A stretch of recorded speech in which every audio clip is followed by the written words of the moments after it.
Здравствуйте все! Добро пожаловать на канал Магия Песка. Мои дорогие зрители, с вами, как всегда, ваша Ольга. Всех вас сердечно благодарю за то, что вы со мной зашли на мой канал, смотрите это видео, за вашу невероятную и теплую поддержку в комментариях, лайками, за вашу помощь, мои хорошие. Земной вам поклон. Сегодня у нас будет отсыпочка на такую тему. Правда, которая должна вам открыться. Сейчас у нас идут очень сильные дни, и я искренне желаю, чтобы вся правда, все, о чем вы должны узнать, именно сегодня, именно в этой отсыпке вам открылась. Загадайте на себя, вернее попросите, чтобы правда вам открылась, и давайте посмотрим, о чем вы должны знать. Какая правда вам должна открыться. Я прошу высшие силы дать мне возможность ответить на все ваши вопросы и послать для вас только самую важную, нужную и полезную информацию.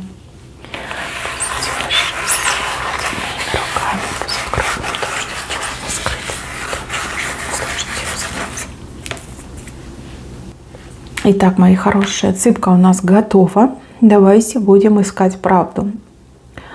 В самом корне рисунка такой знак, вот молнии, справа и слева у вас уходят. Это зависть. Как не прискорбно это признать, но, судя по всему, очень много зависти вокруг вас. Причем завидуют вам на постоянной основе, как свои справа, так и чужие слева. То есть вы являетесь таким вот знаковым персонажем, знаковой персоной. Все на вас смотрят и все вам завидуют. Это, конечно, ужасно, но зная правду, зная о том, что вокруг вас так много зависти, вы можете себя защищать. Вы просто обязаны себя защищать и принимать всякие меры для того, чтобы эта зависть на вас не влияла. Эти черные глаза не причиняли вам неприятных моментов. Защищать вы себя можете как и оберегами, так и всякого вида рода защитами. Также вы можете на постоянной основе практиковать чистки, пользоваться булавочками и охранными молитвами, коих огромное количество. Лично от себя могу сказать так. Я всегда пользуюсь булавочками и охранной молитвой Псалом 90 «Живой помощи». Вот, это прям хорошо работает, хорошо себя все зарекомендовала. И я могу вам это рекомендовать как человек, все на себе попробовавший. И опять же, попробовавший на своих, например, клиентах, да, которые ко мне приходили в свое время и до сих пор благодарны за то, что вот я им дала такие советы. Вот. Поймите, что ваша безопасность, ваше будущее, ваши планы, ваши мечты, ваши достижения — это все в ваших руках. Если вы сами себя не защитите, то кто должен вас защищать? Тем более есть такие возможности, вам никто руки не выкручивает, пойти там купить этих булавочек несчастных можно в любом магазине, я не знаю, в любом месте их продают там прям валом, да. Опять же, охранную молитву написать своей рукой, но сколько времени это займет? Ну, минут 5 максимум, и то, если там постоянно отвлекаться и что-то делать параллельно. Просто берете, пишите на чистом листе, на чистый, абсолютно чистый лист, не в клеточку, не в косую, не в кривую, а белый чистый лист. На нем своей рукой пишите охранную молитву. Складываете и носите с собой, где угодно, как вам удобно. Бумажечка потерялась, значит, на себя удар взяла, да, новую пишем. Либо что-то там случилось, порвалось, помялось, да, значит, удар на себя взяла, новую делаем. От вас не убудет, ну правда, а пользы будет огромное количество. Здесь вы четко показали и справа молния, и слева молния. Завидуют и свои, и чужие. Но свои — это, конечно, прям совсем болька, но что поделаешь. Зависть — такое коварное чувство, хуже зависти, наверное, ничего в жизни не бывает. Зависть — это как предтеча самых плохих эмоций, которые человек испытывает. Все начинается с зависти, ну а дальше вы понимаете больше, там и ненависти и прочее, прочее. Так, вам нужно обязательно себя обезопасить. И не игнорируйте, пожалуйста, это. Так, еще правда. Вот здесь показана правда о вас и о каком-то мужчине. Мужчина, у вас как-то прям совсем все туго плохо между вами. Скорее всего, вы сейчас рассорились очень сильно, либо, в принципе, рассорились так, что не общаетесь. Ни он, ни вы счастья своего найти не может. Потому что вы друг другу Богом даны, друг другу по судьбе. И чем скорее вы это поймете, тем быстрее вы счастливыми станете. Я не буду вам тут накидывать, откуда все ваши проблемы, да, откуда у ваших проблем ноги растут. Вы все разные. У кого-то там может быть притирка не совсем удачная была, у кого-то разные характеры, у третьих там вмешательство, у четвертых, может, еще что-то произошло, да, у всех по-разному. Но вы друг другу по судьбе, и вы должны быть вместе. Ни он и ни вы с другими людьми счастье свое не найдете. Вот. Надо мириться, надо восстанавливаться, и надо жить и любить друг друга. Вот, а не в обидах находиться. Это прям совсем плохо.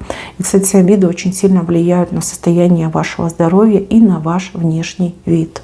Чем больше вы обижаетесь, чем больше в обиде вы находитесь, тем слабее ваш организм и тем хуже вы выглядите. Это прям такая прямая зависимость идет. Да.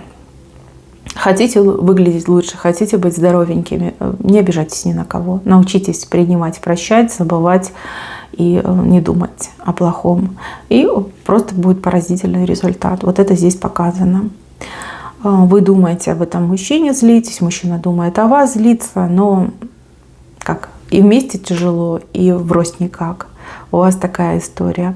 Между вами цветет цветок любви, и что бы вы там с друг другом ни делали, этот цветок никуда не денется. Вы по-настоящему друг друга любите, и вы друг другу по судьбе. Кто бы там ни лез, не вмешивался, вы все равно друг для друга созданы. С другими людьми счастья не найдете. Вот это четко показали. И еще, мои хорошие, какая-то бесовщина вокруг вас. Только не могу понять, что это. Видите, вот беса показали. Прям прыгает вокруг вас. Очень похоже, что у вас в доме какая-то есть вещь, которая дому вашему не принадлежит. Ну, не принадлежит вам, не принадлежит вашим близким. Что-то занесенное, либо случайно оно к вам попало, либо намеренно кто-то принес и какую-то бесовскую штуку у вас дома оставил. Поищите. Эта вещь где-то на видном месте. И надо эту вещь куда подальше занести от своего дома. Желательно где-нибудь ее прикопать, либо бросить в проточную воду. И не думайте о том, сколько эта вещь стоит. Эта вещь вам приносит зло в ваш дом. Из-за этого у вас рассорки, из-за этого у вас упадок сил, из-за этого на вас косо, криво все подряд смотрят, кому не лень. Из-за этого в семье нет мира, нет лада, нет покоя. Еще раз, у кого-то вещь принесли случайно. Ну вот случайно, да, кто-то нашел на улице. Например, там ребенок шел по улице где-нибудь там у перекрестка, увидел там монетки красивые, блестящие, либо какие-то там штучки-дрючки. Ребенок увидел, порадовался, взял домой, принес. Даже взрослые могут этим заниматься. А на вещь, может быть, переклад сделали. Да? Кто-то на монетке, либо на какую-то вещь свои болезни скинул, свои беды, свои проклятия. А вы нашли, подобрали, в дом принесли. Принесли зло в свой собственный дом. Смотрите, это не у всех отыграется, но у кого-то из вас прям 100% есть что-то, что не принадлежит ни вам, ни вашему дому, и что вызывает жуткий негатив в вашей жизни, в вашей семье. От этого всего нужно избавляться.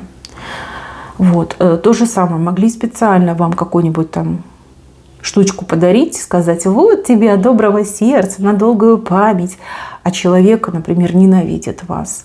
И в этой вещи бесовская сила, она вам все там портит, такие завихрения энергии делает, которые просто максимально разрушительны. Вот. Вообще надо тоже подарки с умом брать. Во-первых, никогда нельзя ничего брать из рук в руки.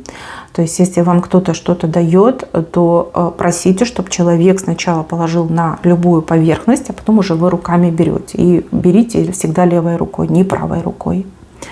Вот. То есть, допустим, как вариант, вам кто-то что-то дает, и вы в руку не берете. Говорите, положи на стол, например, да, человек ложит на стол, потом вы только лишь берете в таком ключе.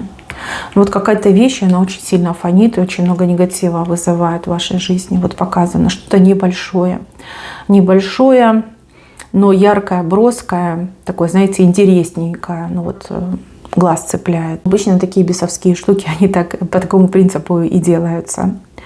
Вот. И если у вас есть такая привычка что-то находить на улице и в дом нести, ну это прям ужасно.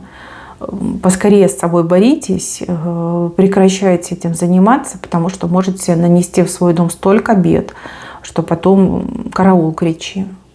Вот, неправильно. И, кстати, любители секонд-хендов тоже стоит задуматься. Вы же не знаете, кто эту вещь носил, с какими мыслями, что у человека в жизни происходило, что с тем человеком вообще в принципе стало. Каждая вещь – это носитель энергии. Вот и все. Если вы прям любите секонд-хенд, либо у вас нет другой возможности там, приобретать новую одежду, то хотя бы все эти вещи в соленой воде замачивайте. Хоть ненадолго, но замачивайте, чтобы смыть чужую энергетику. Но это прям очень важно. Это такие меры предосторожности, которые должен знать каждый. Просто, если честно, я удивлена, что у нас отсыпка вот с таких банальных вещей, как зависть, как какая-то дьявольская штука в вашем доме. Наверное, да, надо периодически делать такие отсыпки, чтобы вы обращали внимание, откуда ваши беды идут, да, и умели себя от этих бед защитить, предотвратить. Вот. Дальше, мои хорошие, какое-то напряжение на работе, причем на ровном месте. Вы вроде все делаете правильно, стараетесь, нет никаких законных моментов, да, чтобы были нарекания, но при этом к вам цепляются. Цепляться могут как и коллеги, так и, например, руководство. А вы все не поймете, что происходит. Да? Что надо, что вам от меня надо. На самом деле здесь показан дикий страх по отношению к вам. Вас боятся. Боятся, потому что вы действительно очень славный человечек, вы все делаете правильно, вы делаете лучше, чем другие, вы профессионал с большой буквы, вы очень порядочный и ответственный сотрудник. На таких сотрудниках обычно все и держится. Вам этого простить не могут, этого именно боятся. Вот каждый боится, что вы подсидите. Каждый очень сильно переживает, что вы... Вернее, на фоне вас все выглядят очень невзрачненько, и все огрехи этих людей на поверхность вылазят, да? Все недостатки, все там незнания и прочее, прочее. Да, отчасти, наверное, гениальные люди, они очень часто этим страдают, да? Вернее, от этого страдают. Мои хорошие, у вас два пути. Либо действительно пробиваться вперед и вверх, делать карьеру, и ни на кого не оглядываться и не смотреть, отрастить себе подлиннее зубы, набить себе косточки на кулаках, то есть уметь себя защищать и идти только вперед, строить карьеру, либо уходить в свое дело, уходить в свой бизнес. Потому что всегда будут те, кто будут и завидовать, и бояться. Потому что каким бы ни был глупый человек, да, у него все равно глаза есть. Он же видит, как вы работаете, сравнивает со своей работой. Даже те, кто вами руководят, не очень сильно от вас отстают. Вот, в плане знаний, в плане умений, талантов, мастерства. Поэтому боятся, поэтому выживают, вас выживают. Это вот прям такое слово, которое идеально подходит в вашей ситуации. Либо вы их всех шлете лесом и работаете на себя, либо вы наращиваете мускулы, да, начинаете себя защищать, идете вперед по карьерной лестнице. То есть подсиживаете по головам, вот именно в этом ключе. Может, не так жестко, но тем не менее. Вам либо руководить, либо на себя работать. То есть других вариантов для вас я не вижу. Потому что да, вы умнее, гораздо умнее, чем все те, с кем вы работаете, сотрудничаете. И это прям очень видно. Невооруженным глазом это все видно. Так, и еще здесь у меня человек сокрушается по поводу того, что дело не делается.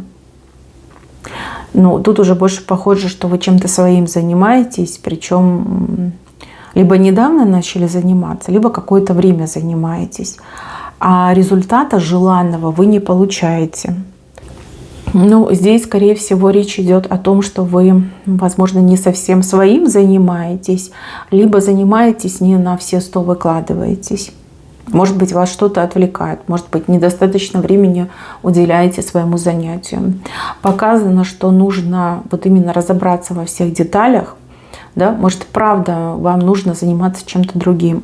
Вот, в чем-то другом вы будете более успешны. То есть не бойтесь себя пробовать. И второй момент. Попробуйте удвоить, утроить усилия. Так, чтобы не отвлекаться, так, чтобы дело свое прям на все 100 делать. Потому что вижу, что вам гарантирован успех. Только у одних отыграется, если вы больше усилий вкладываете, а у других, если вы, может быть, немножко формат своего дела, своего бизнеса, подход, формат, направление, да, меняете. Ну а так вам по судьбе успешно, либо успешным быть. Поэтому здесь как бы все чисто, все четко. Так, и еще в последнее время как-то вот вам туго, вот все идет туго, долго, туго. Нужно ждать, нужно выжидать, от кого-то зависеть. Проблемы, как будто бы грибы после дождя, да, выскакивают прям на самых неожиданных местах. Что-то вы вот прям приуныли за последнее время. Как надежду потеряли на хорошее, на лучшее. Кажется, что будет только хуже и хуже. Но на самом деле вот такие события, которые с вами происходят, это вот предтеча действительно серьезных перемен в жизни. Очень похоже на вот это время перед рассветом. Оно ведь самое темное время, да? Когда и звезды спрятались, и солнце еще не встает. Самое темное время. Да, это признаки действительно крутых перемен в вашей жизни, от которых, конечно, будет кружиться голова. Тут и вас доводят до такой кондиции, когда вы уже как бы хотите все разом поменять. Ну и опять же условия формируются для того, чтобы перемены все-таки вошли в вашу жизнь. Сейчас вы вот этой лопатой как отбиваетесь, проблемы свои разгребаете, но вам, видите, сверху звезда обещана, 4-конечная звезда. Это хорошие перемены. Это перемены к лучшему, перемены очень яркие, пусть их будет не так много, но они будут настолько качественные, настолько вот в точку, что вы очень им порадуетесь. Вот вы стоите лопатой, от себя проблемы отгребаете, а вот она звезда. Вот, все будет. Самое темное время перед рассветом. Рассвет вашей жизни, он уже прям совсем где-то рядом. То есть отсчет пошел на недели, а у кого-то на дни. Да, мы, кстати, в прошлых отсыпках с вами видели, что до конца года очень многое в вашей жизни поменяется. Следующий год он будет очень необычный, очень результативный, продуктивный и счастливый для вас на самом деле. Счастливый. Дальше, мои милые. Правда о ваших то ли друзьях, то ли родственниках. Ну и так можно прочитать. Люди, которые с вами повязаны, связаны дружбой либо родственными связями. Вот я вижу, что вы без них прекрасно обойдетесь. Без всех них вы прекрасно обойдетесь. Ну, может быть, скучненько вам будет. Но это так, в самом худшем случае. А так вы абсолютно самодостаточны и независимы. А вот ваши друзья и ваши родственники без вас не могут. Слишком долго они на вас катаются, слишком много они от вас берут, поглощают. Причем здесь может быть и помощь, и поддержка, и ваше участие, и ваше внимание, и ваши какие-то вложения даже, да, в этих людей. На самом деле это немножко неправильно, так не должно быть. Все должно быть взаимовыгодно, ну, либо с обоюдного согласия. А у вас какая-то однобокая ситуация, когда вам ничего, а вы всем все. Вот. Какой-то прям дисбаланс очень жуткий идет в энергетике. Конечно, резко все это менять нельзя, ну, потому что резко это будет болезненно, да и вы, наверное, на это не пойдете. Но вам нужно как-то все-таки балансировать так, чтобы чаши весов выровнялись. Ну, действительно выровнялись. Что было, что на вход, что на выход. Понимаете? Сколько вы отдаете, столько вы и получаете. Вот так должно быть. Не диспропорция. Иначе вижу, что чувствуете вы одиночество, хотя вас очень много людей окружает, а одиночество из-за вот этой диспропорции. Да, научитесь тоже просить, либо научитесь тоже принимать. Да, может быть, ваши родственники, либо друзья тоже хотят вам что-то давать, но вы не берете, ну, потому что не привыкли, допустим, да, либо там совесть не позволяет, гордость не позволяет, еще что-то не позволяет. Ну, все разные, у каждого свое. Но нужно как-то вопрос этот решать, и желательно быстрее. Чем быстрее вы решите, тем скорее уйдет вот это чувство одиночества. Чувство, что вы как выброшены, да, выброшены за борт. Я не могу сказать, что ваши друзья либо родственники плохие. Нет, скорее всего, так исторически между вами сложилось, что вы всегда все, а вам, ну, типа ничего, либо вы ничего не принимаете. Но это неправильно. Абсолютно неправильно. Так, еще мне показывают какого-то мужчину, внешне благополучного, но очень гнилого внутри. Этот человек вас то ли добивается, то ли у вас с ним что-то было, но вот что-то внутри вас сопротивляется. Ну, как будто бы внутренний голос говорит, что не надо, не делай, разворачивайся и беги. Вот как не можете вы ему довериться, потому что ваша интуиция считывает его просто на раз, два, три. То, что лежит там в глубине, гнилое, такое трухлявое, вонючее, ваша интуиция улавливает. Ну а глаза, соответственно, видят только внешнюю оболочку. Да, что человек там миленький, симпатичный, там, учтивый, хорошо себя подает, да, кажется, что он нормальный. На самом деле абсолютно ненормальный. И если вы зададитесь вопросом, кто этот человек, и начнете искать информацию о нем, поверьте, вы такое найдете, что на уши не налезет. То есть какие-то очень негативные факты из его жизни, из его биографии, какие-то превратные, нелицеприятные поступки. В общем, окажется, что он очень паршивый, и жизнь у него такая паршивая была. Много людей, много женщин обидел. Вот. И, возможно, он даже не совсем тот, за кого себя выдает. В данном конкретном случае ваша интуиция абсолютно права. Человек гнилой, внешне приятный, внутри гнилой. Как такой, знаете, трухлявый пень, в котором там уже червячки и все такое завелось. Личинки всякие. Вот этот мужчина очень похож на трухлявый пень.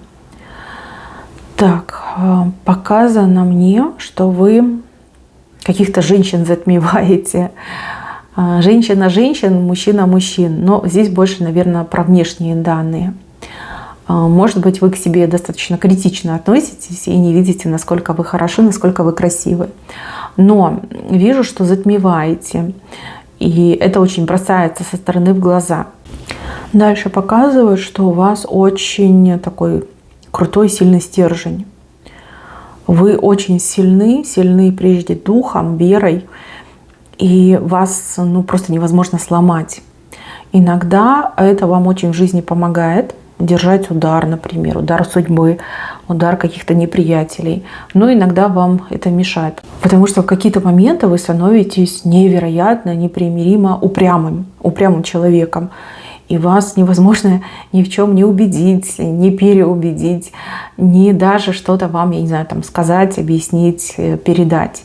Вот вы упираетесь и такая, нет, и все, и слушать не буду, и вообще, да, меня здесь не было. Вот, вам как-то нужно с этим поработать. Вам нужно стараться немножечко к эластичности, наверное, к пластичности и какой-то легкой гибкости. То есть вам это не повредит. Да, ваш характер вам много раз помогал и даже в каких-то моментах жизнь спасал, но нужно немножечко помягче становиться вот в плане непримиримости, в плане принципов, в плане каких-то вот ваших там устоев, кодекса чести, да, вы у меня все разные, у каждого по-своему. Вы слишком жестите. Прежде всего, жестите по отношению к себе. Ну, так не должно быть, это неправильно. Да. И еще, мои хорошие, речь идет о том, что вы ждете каких-то советов, подсказок. Ну, либо вы считаете, что вы нуждаетесь в каких-то советах, подсказках. Но на самом деле это абсолютно не так. Вы умнее, чем все те люди, которые вас окружают разом взятые. Ну, представляете, какой у вас интеллект, какой у вас IQ. Возможно, вы не имеете какого-то академического образования. Возможно, вы такой вот самородок, да? То есть у вас в роду были такие умные, грамотные люди, и вам это просто в родовой системе досталось. Ну и плюс вы развивались не по годам. Сейчас я вас опишу, а если описание подходит, то это предсказание про вас. То есть вы не по годам мудры. Вы, будучи даже маленьким ребенком, шокировали всех взрослых ясностью суждений, прямотой и действительно какими-то глубокими, непонятно откуда взявшимися знаниями. У вас в друзьях всегда были люди постарше, чем вы. Вот старшими вам было гораздо интереснее, чем с одногодками. Одногодки прям совсем не прилипали, потому что они явно как бы далеки были от вас. Вот, у них там какие-то, не знаю, песочницы, а вы уже там книги, какие-то интересы, страны, личности. Вот. Если вы себя узнали, то это предсказание про вас. Вам не нужны никакие подсказки, вам не нужны ничьи советы. Прям совсем категорически нельзя брать от других. Потому что другие, они рядом с вами не стоят по степени и уровню интеллектуальных способностей, по степени и уровню вашего ментального развития. Вы гораздо, еще раз повторюсь, умнее, чем все те, кто вас окружают, разом взятые. И даже человек там с какими-то научными степенями будет нервно курить в стороне, да, оплакивая свою судьбу в разговоре с вами. Потому что вы умнее, вы умеете размышлять, вы умеете изъясняться, вы знаете такие вещи, такие глубинные вещи, которые другим просто вот и не снились. Вот, поэтому не ищите подсказок, не ищите советов. Все, что вам нужно для жизни, есть у вас внутри. Все это в вашей голове, в черепной коробочке хранится. Просто оттуда черпайте информацию. А люди, которые вас окружают, даже если они самые лучшие, добрые, там, любящие, все равно они не могут вам дать дельный толковый совет. Только лишь потому, что они в этом не разбираются. Только лишь потому, что они этого не знают. Вот. А вот это кто-то где-то сказал, где-то что-то увидели, прям вам категорически запрещено. Это путь ошибок, это путь в никуда. Вот. Никого не слушайте, не просите ни у кого ни советов, ни подсказок. Берите и делайте сами, решайте сами, выбирайте сами. Это самый правильный и короткий путь к вашему успеху, к вашим стабильным дням в жизни. Дальше, мои хорошие, показывают мужчину и женщину, из-за которых вы много страдали, из-за которых вы много слез пролили. То есть эти люди вас обидели. Обидели своими действиями, своими поступками, своим отношением. Это могут быть кто угодно по отношению к вам, но мужчина и женщина показаны. Эти люди уже начинают платить по счетам, платить за свои проступки, за свою злость, за свою грубость, за те обиды, которые причинили вам. Уже начинают платить. Причем женщина платит своим здоровьем, а мужчина платит своей удачей, везением, материальным, в общем, платит, да? Все, что вот его раньше как-то вперед двигало. То есть жизни их становятся пустыми, и эти люди обращаются сами в центр себя. То есть человек настолько погряз в своих проблемах и заботах, что уже им нет никакого дела до всех остальных. Даже до друг друга нет никакого дела. А может быть, даже они друг друга винят в том, что вот с ними сейчас такое происходит. Это уже происходит. А дальше будет больше. Потому что счета там просто невероятные. То есть платить нужно будет до конца, и вот если здоровье, то все здоровье. И если это материальное благополучие, везение, удача, то все нужно будет отдать. То есть эти люди уже попали в кабалу своих долгов, а дальше будет еще хуже и больше. Вы не переживайте, что у них там все хорошо. Ничего у них не хорошо. У них ухудшения уже начались, а дальше будет больше. Из этих ухудшений они уже никак не выйдут. Никаким способом, никаким образом судьбу не обманешь. Все. С ними уже как все решено. Да? Как бы ничего хорошего их не ждет. За каждую вашу слезинку они заплатят. Оба заплатят. Причем одинаково, в равных частях. Вот. А вы не думайте и вообще забудьте про них. Как бы да, вы скоро об этом узнаете, а может быть даже и увидите, в кого они превратились. Ужаснетесь, еще потом долго о них будете вспоминать. Платят, они уже платят, а дальше будет больше. Так, еще, мои хорошие. какого-то очень благодарного человека показывают. Кто-то вам невероятно благодарен. Благодарен за то, что вы там помогли, либо что-то сделали, либо как-то выручили, может быть, этого человека. Тот человек, он постоянно, вот ежедневно, мысленно вас благодарит. И также вижу, что этот человек хочет вам тоже что-то хорошее и доброе сделать. Этот человек очень эмоциональная натура. И здесь показано, что вам нельзя этого человека обижать. То есть, если человек придет с какими-то дарами, в знак благодарности, то нельзя отказываться от этих даров. Вы должны это принять. Да? Человек от чистого сердца, выражая свою признательность, будет делать вам подарки. Вот, что бы там ни было, вы должны это принять. Вот, это прям обязательно. Обязательно для того, чтобы все было хорошо, чтобы и вам было хорошо, и тому человеку было хорошо. Дальше показано ваше желание и переживания по поводу этого желания, потому что оно не исполняется. Смотрите, во-первых, по судьбе вам, чтобы желание исполнилось, это прям 100%. И второй момент, не исполняется, потому что либо время еще не пришло желанию исполниться, либо вы как-то отрицательно думаете. То есть, желая чего-то, вы сами себе говорите, что этого не будет. Да? Не со мной, не в этой жизни, мне так повести не может, да, в таком ключе отрицания. Значит, мои хорошие, прекращайте этим заниматься. Если желание загадали, то думайте только в положительном ключе. Это первый момент. И второй момент. Время придет, и ваше желание 100% исполнится. Причем очень-очень ярко исполнится, даже гораздо ярче, чем вы желаете, чем вы хотите, чем вы представляете. Вам это желание, исполнение этого желания, оно вам по судьбе. Да, каждому в свое время, каждому в свой час, но это точно исполнится. И вы должны об этом знать. Так, мои хорошие, на этом у меня все. Берегите себя. Всем спасибо за внимание. Всем пока-пока.